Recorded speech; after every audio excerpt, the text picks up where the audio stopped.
Estai, pois, firmes, cingindo-vos com a verdade e vestindo-vos da couraça da justiça. Podemos olhar à nossa volta, saudar-nos uns aos outros, com os nossos olhos, as nossas mãos. Que bom estarmos juntos esta manhã. Podemos voltar a ficar sentados. Não esqueçamos, somos uma comunidade junta aqui na Lapa, através de turnos diferentes. Antes de nós, já alguns estiveram juntos às 9h30. A esta mesma hora, estamos presentes aqui na Lapa, também no outro lado do rio, na margem sul.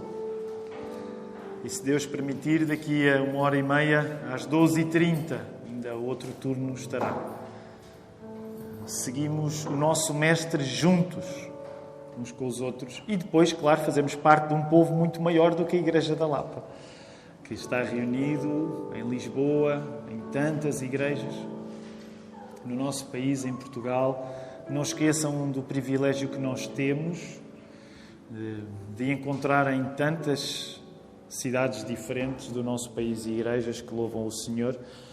Quero notar isso porque no domingo passado minha família estivemos a passar algum tempo de férias e pudemos uma vez mais estar no Algarve.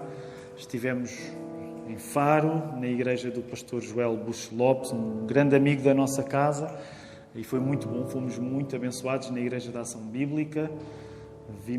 Assistimos a um batismo, tomámos a ceia juntos, foi muito bom. E por isso não esqueçam essa oportunidade que Deus nos dá, mesmo quando temos férias, de podermos ver a graça do Senhor noutros lugares e lembrarmos que seguimos o Mestre juntos, não só com aqueles que estão na nossa igreja local, mas com uma multidão de pessoas que vai muito além da nossa cidade. Isso é uma bênção imensa. A mensagem que quero pregar esta manhã chama-se: Um mundo que tropeça no vestido precisa da verdade à cintura. Um mundo que tropeça no vestido precisa da verdade à cintura. Nenhum de nós gosta de ser enganado. Mas ser enganado é mais fácil do que nós gostamos de admitir.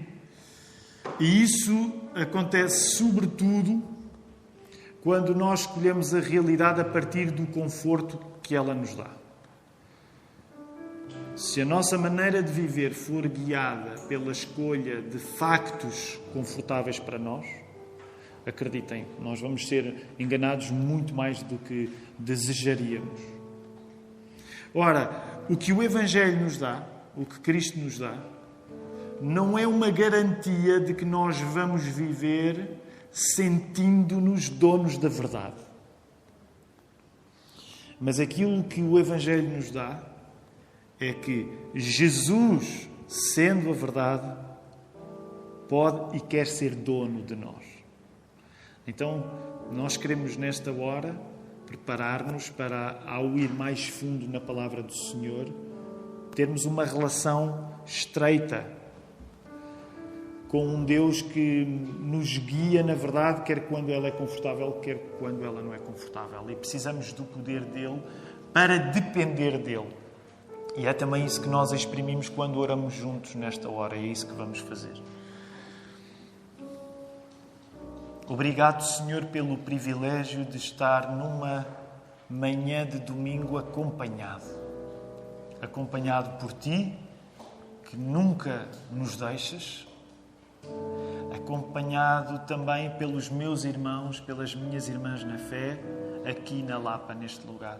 Nós pedimos-te nesta hora pela margem sul, onde os nossos irmãos estão reunidos, por toda a Lisboa. Lembramos em particular, uma vez mais, a nossa irmã Manuela, que lhe possas tocar fisicamente e dar-lhe a saúde que ela precisa. Ó Senhor, nós agradecemos-te porque, ao não sermos desacompanhados por Ti, pelos nossos irmãos, nós empreendemos esta viagem na Tua Palavra, fazendo parte de um povo, de uma comunidade. E por isso queremos pedir-te o poder que nos faz aguentar até ao fim. Que é o Teu, não é o nosso. Senhor, nesta hora, guia-me pregar a Tua palavra de um modo fiel. Abre os nossos corações, os nossos raciocínios, para compreendermos o que a Bíblia diz e para sermos guiados somente por Ti em todos os nossos caminhos. Quer quando vivemos momentos que nos são agradáveis. Obrigado, se for este o caso desta manhã, Senhor, se estivermos bem. Obrigado, é a Ti que devemos esse prazer. Ó Senhor, se for o caso de estarmos a viver momentos que não são assim tão agradáveis, vem ajudar-nos, Senhor. Como já lemos na Tua palavra nesta manhã, nós clamamos muitas vezes das profundezas, dos buracos. E queremos pedir-te nesta hora que Tu nos ajudes, nos encaminhes. Se alguém se sente em baixo, que o Teu Espírito Santo possa levantar esta pessoa, Senhor. Da mesma maneira que aquela menina teve vida nova ao ouvir Talita Cumi. Ó Senhor, que Tu nos dês vida nova nesta hora. É aquilo que nós temos para pedir em nome do Teu Filho, que é vida nova para nós. Em nome do Senhor Jesus Cristo, nós oramos todas estas coisas. Amém.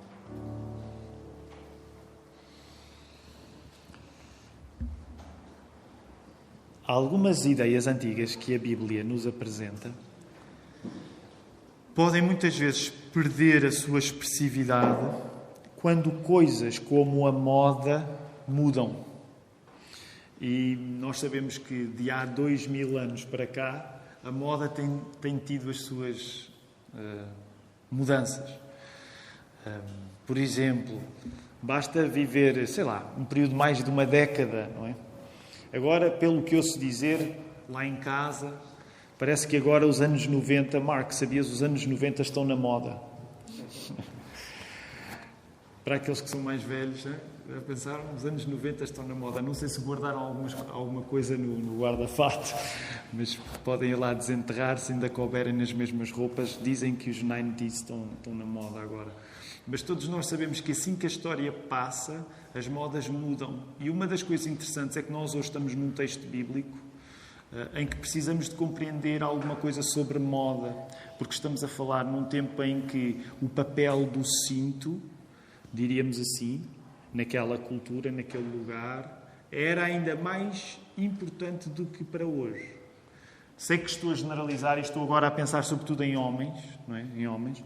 Eu acredito que para a maioria dos homens não é assim tão frequente vestirem vestidos ou túnicas. Apesar de eu não conhecer a vossa vida no privado. As senhoras terão alguma experiência, volta e meia, de vestir vestidos e túnicas, mas para quem não está tão familiarizado, nós muitas vezes não estamos imediatamente alertas para aquilo que um cinto pode mudar quando se veste uma túnica ou um vestido. O papel do cinto há 2000 anos, e aqui como o apóstolo Paulo está a falar, cingindo os lombos, não é? Cintando, se quisermos podemos usar este verbo também, o verbo cintar, é uma roupa. Imaginem-se vestidos numa túnica. Quando há muito tecido, se nós tentarmos correr, essa abundância de tecido não nos ajuda a termos os movimentos certos para poder correr, para podermos agir rapidamente. Então o cinto tinha precisamente essa função de ajudar a pegar no vestido, e aquela roupa que num primeiro momento poderia ser um obstáculo para um movimento rápido, tornava-se capaz de ser uma roupa pronta para esse mesmo movimento. E era isto que o apóstolo Paulo também estava aqui a falar. É certo que nós usamos cintos, apesar de agora também andamos a conversar muito sobre moda, ao ver o europeu e ver a maneira como cada treinador se veste. Geralmente são os treinadores uma espécie de imagem das nações.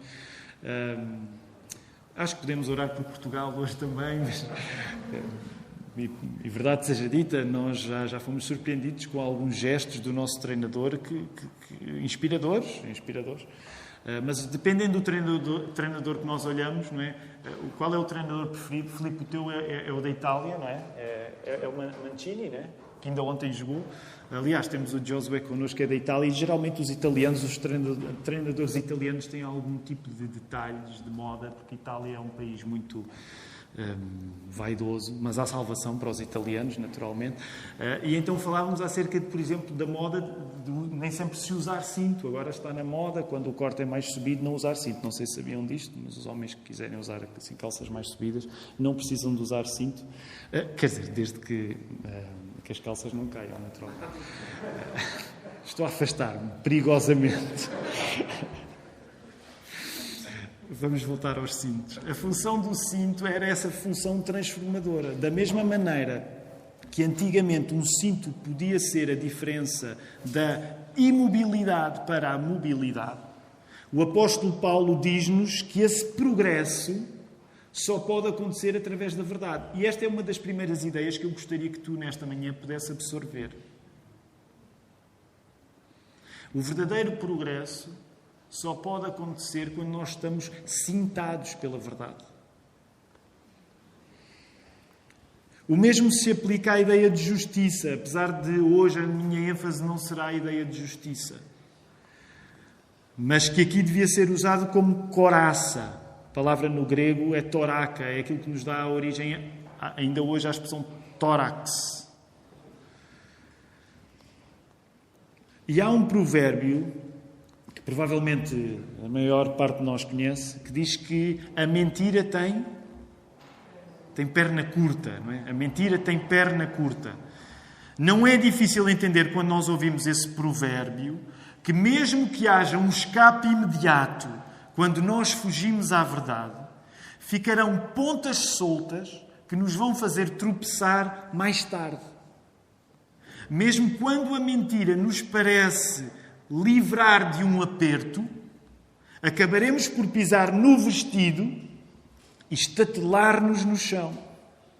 Por isso, juntamos a sabedoria popular do provérbio que diz a mentira tem a perna curta, à sabedoria eterna da Bíblia, para reconhecermos que quando não somos rigorosos com a verdade, cintando-nos com ela, tudo aquilo que parece que estamos a avançar será inevitavelmente um travão. Mais ainda, recordando o contexto do final desta carta de Paulo aos Efésios, nós podemos concluir que ser cristão implica viver com a verdade à cintura, em que nos movimentamos em consequência da realidade ser uma luta espiritual.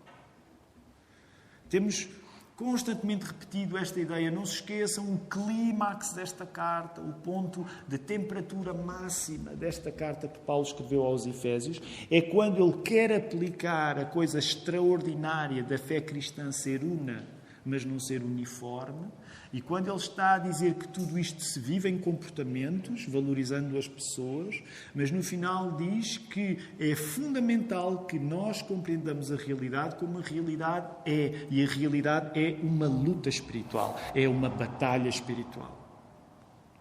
Não encarar esta vida assim, como uma luta, é usarmos um vestido que, quando vier a hora de tu precisares de correr, te vai derrubar através da mentira. Quando nós não encaramos a vida como uma luta espiritual, é como se tu estivesses a usar um vestido em que de repente vais precisar de correr e vais embarrar no vestido, vais tropeçar no vestido através da mentira. E acredita, essa hora chegará. E esta é das coisas que nós mais... Se alguém me perguntar, olha, diz aí nos últimos anos qual é uma das coisas mais repetidas na Igreja da Lapa. Eu diria, uma das coisas mais repetidas na Igreja da Lapa é que nós temos de passar a vida a insistir e a repetir e a repetir e a repetir que a vida é muito complicada, no sentido em que é uma luta. É uma luta, é uma batalha. Eu nunca fui à guerra. Nós, em Portugal, estou a falar agora da minha geração, porque a geração dos nossos pais conheceu a guerra, mas nós, por exemplo, que nunca fomos à guerra, escapa-nos muita coisa acerca da guerra e que temos de aplicar ao nosso contexto. Sabem, mesmo que nós não tenhamos ido à guerra, nós temos a ideia que na guerra acontecem coisas negativas, certo? Na guerra há pessoas que morrem. Na guerra é uma experiência incrível de sofrimento. Há pessoas que desistem. E claro que eu gostava de trazer uma mensagem neste sentido até mais animadora, dizer, não, a vida é boa, isto é sempre a melhorar, o melhor está por vir, vai tudo ficar bem. Mas dizer-vos isso não era estar a ser rigoroso com o que a palavra nos diz. E o que a palavra nos diz é que a vida é uma luta. E se é uma luta, prepara-te para essa luta. Mete a couraça da justiça. Sinta-te com a verdade, porque isto vai ser uma viagem, permitam-me dizer, tramada. É uma luta. E deixem-me dizer uma coisa, não está no sermão, mas deixem-me dizer isso, também partilhei no primeiro turno e quero voltar a partilhar. Não é um pouco absurdo que nós que nos dizemos cristãos, e o nome cristão vem de Cristo, do nosso Senhor, que é Deus, é Pai, é Filho, é Jesus, é Espírito Santo. Jesus, quando viveu esta vida, ele conheceu muito bem o facto da vida ser uma luta. Ele viu pessoas a ficar para trás. Sabem, é das coisas que mais nos entristece na vida de uma igreja. É das coisas que é absolutamente inescapável, porque a vida é uma luta e há pessoas que ficam para trás. Quando Jesus teve fenómenos de popularidade, logo a seguir ele teve fenómenos do contrário da popularidade. Lembram-se? Quando ele próprio se virou para os discípulos lá em João 6, e vocês também querem ir embora? E podemos pensar além de Jesus, podemos pensar no apóstolo Paulo, a última carta que o apóstolo Paulo escreveu, a segunda carta que escreveu a Timóteo. O tom do apóstolo Paulo é um tom de lamentação acerca de todas as pessoas que ficaram para trás. Agora, eu não estou a dizer isto para tu saíres daqui da igreja a lamentar. Há mais coisas que quero transmitir-vos para nosso encorajamento. Mas uma das coisas que tenho de voltar uma vez mais a dizer-te é que a vida é uma luta. E se é uma luta, é difícil. Não encarar isso é preparar-te para no futuro tropeçares no vestido. Tu vais precisar, a determinada altura, ter uma resposta ágil na vida, porque a guerra vai-te trazer circunstâncias onde tu vais ter de agir rapidamente, e se tu não estás cintado com a verdade, tu vais cair ao chão. Tu vais cair. Quando o apóstolo Paulo descrevia aos Efésios este pronto a vestir, nós temos chamado um pronto a vestir da fé, para lutarmos eficazmente numa vida que é uma inescapável batalha espiritual, o apóstolo Paulo usava material do profeta Isaías. Não precisam de abrir, mas no Velho Testamento, no profeta Isaías, no capítulo 11, o Messias era descrito assim. Rebento de Jessé, no verso 1, com espírito de sabedoria e fortaleza, no verso 2, e ainda lá em Isaías 11, no verso 5, o Messias, que nós sabemos que é Jesus Cristo, ele é descrito com a justiça como o cinto dos seus lombos e a fidelidade o cinto dos seus rins. O que é que isto significa? Isto significa que o cenário que a Bíblia hebraica via para o Messias não era diferente daquele em que tu e eu, como cristãos em 2021, somos chamados a encarar a realidade como esta luta espiritual.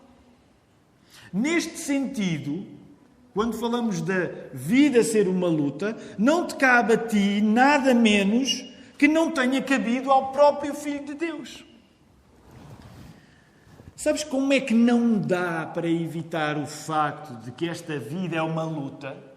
Porque o próprio Cristo, quando se fez homem como tu, passou por essa experiência também.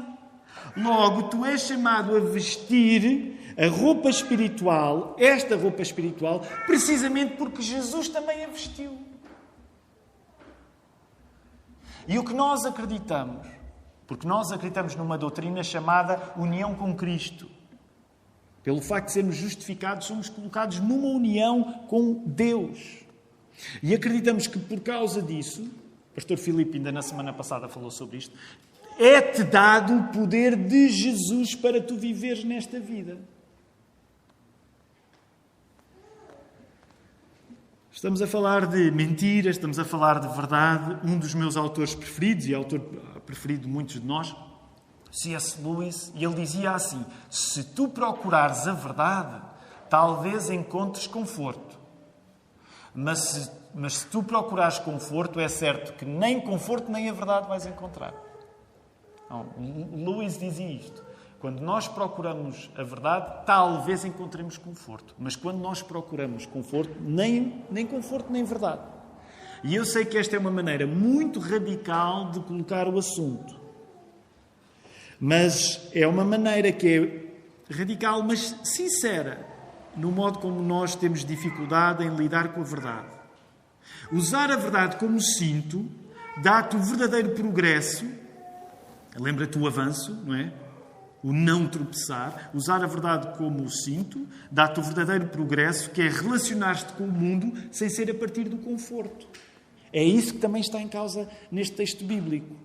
Pessoas que lidam com a verdade, desde que essa verdade seja confortável, não estão espiritualmente cintadas para quando a verdade lhes exigir uma resposta ágil. Quando nós vivemos em função das coisas que nos parecem agradáveis e bonitas, nós não estamos prontos para quando a vida nos testa. Não é a vida, é Deus que nos testa, mas se quisermos usar a expressão a vida nos testa. Nós precisamos estar cintados com a verdade. Quando tu estás cintado com a verdade, tu sabes responder às coisas, quer quando elas são confortáveis, quer quando elas não são. Porque tu não vives em função do conforto, dos factos que te agradam. Tu vives em função da verdade, daquilo que te agrada e daquilo que não te agrada. Mas a verdade cinta-te e tu sabes mexer-te. Percebes a ideia? Quando a verdade é o teu cinto, tu sabes mexer-te quando a vida é agradável e tu sabes mexer-te quando a vida não é agradável. Quando tu não estás cintado pela verdade, tu só te sabes mexer quando a vida te corre bem. Quando a vida te corre mal, tu ficas sem capacidade de progresso. E a capacidade de progresso espiritual é a verdade ser o teu cinto.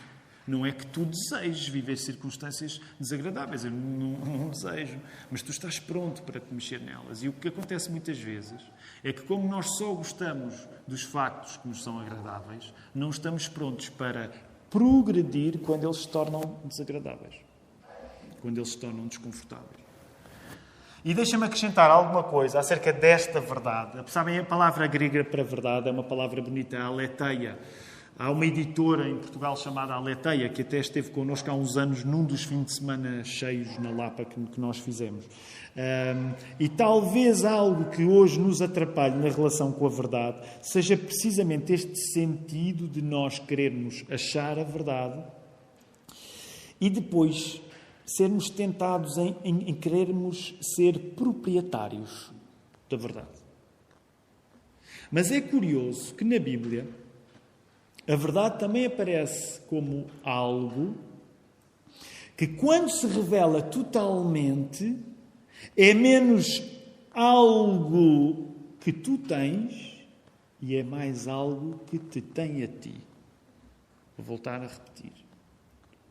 A verdade, quando aparece completamente revelada na Bíblia, é menos uma coisa que tu tens e é mais algo que te tem a ti. Porque a verdade na Bíblia não é apenas um conceito. A verdade é uma pessoa. Jesus descreveu-se a ele mesmo como a verdade.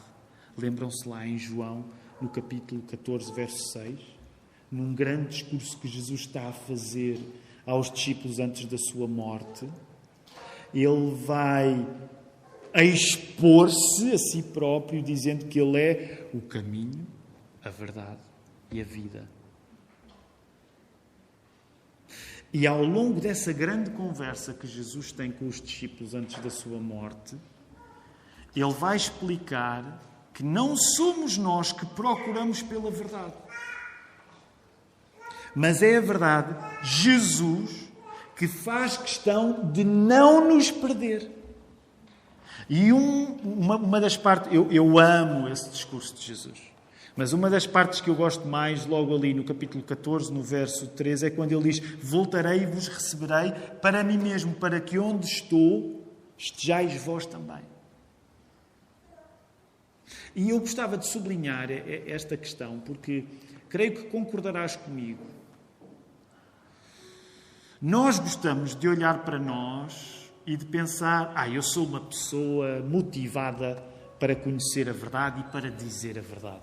Mas sabes, a perspectiva que o cristianismo tem acerca disto não é bem esta.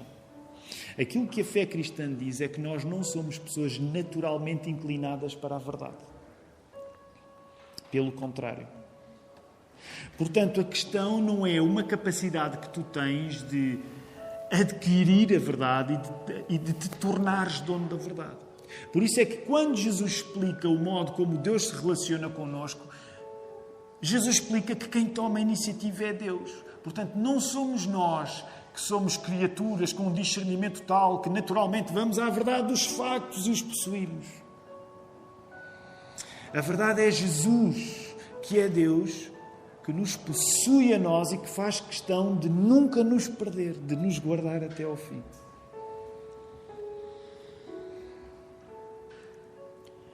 E por isso mesmo, uma das coisas que mais nos impede de ser verdadeiros é nós esquecermos de que todo este assunto de lidar com a verdade é, no fundo, uma questão de Jesus nos ter a nós. Sabes porque é que nós resvalamos para a mentira, para não ser rigorosos com a verdade? Porque nessas horas, mesmo que não tenhamos consciência, nós nos tornamos propriedade de outras coisas ou de outras pessoas que não Jesus. O teu problema com a mentira é, em último grau, uma dificuldade de tu deixares que Jesus te tenha. Por isso mesmo nós acabamos tantas vezes por nos afastar desse caminho estreito, que é o caminho da verdade, porque nos deixamos possuir por outras coisas, por outros projetos, por outras pessoas, por outros propósitos, por outros reinos, que não o reino do nosso Deus. Compreende que quando a verdade não sinta quem tu és, tu fazes-te propriedade de outros. Pode até ser propriedade de ti mesmo. Mas é como se tu escapasses de Jesus. E nenhum de nós quer escapar de Jesus. Porque como igreja nós somos chamados a ter no Filho de Deus o abraço do Pai. Nós somos chamados a ter no Filho de Deus o abraço do nosso Pai. Por isso a nossa oração nesta hora também é esta. É que nós não vivamos ao acreditar piamente na existência de uma verdade. Não queremos ser relativistas, mas nós não nos devemos comportar arrogantemente como donos da verdade, mas desejarmos sermos possuídos pela verdade, que é o nosso Deus, que é o nosso Senhor Jesus. Quero convidar-vos a poderem ficar de pé para nós podermos orar.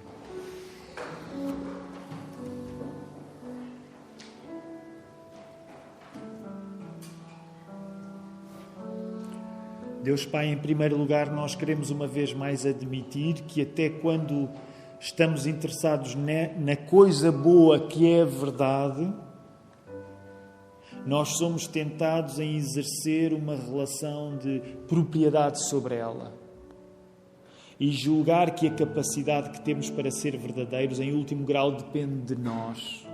E nós arrependemos-nos disso. Porque reconhecemos que nós naturalmente não estamos inclinados para a verdade. Nós estamos tão facilmente inclinados para que qualquer coisa, qualquer pessoa, qualquer interesse nos roube da pertença que Tu tens sobre nós, Senhor. Ó Senhor, e nós confessamos, há amores que nos fascinam e que nos afastam de Ti, e que parecem até coisas boas, mas quando damos por nós, já nos afastamos da verdade porque passámos a dizer as coisas em função desse novo amor, em função dessa nova fidelidade que ganhamos e que não é uma boa fidelidade. E arrependemos-nos disso, nós pedimos ajuda, Senhor, porque sem Ti nós não somos capazes de ser Teus. Precisamos de Ti para ser Teus. Senhor, nós agradecemos-Te porque Tu nos recebeste.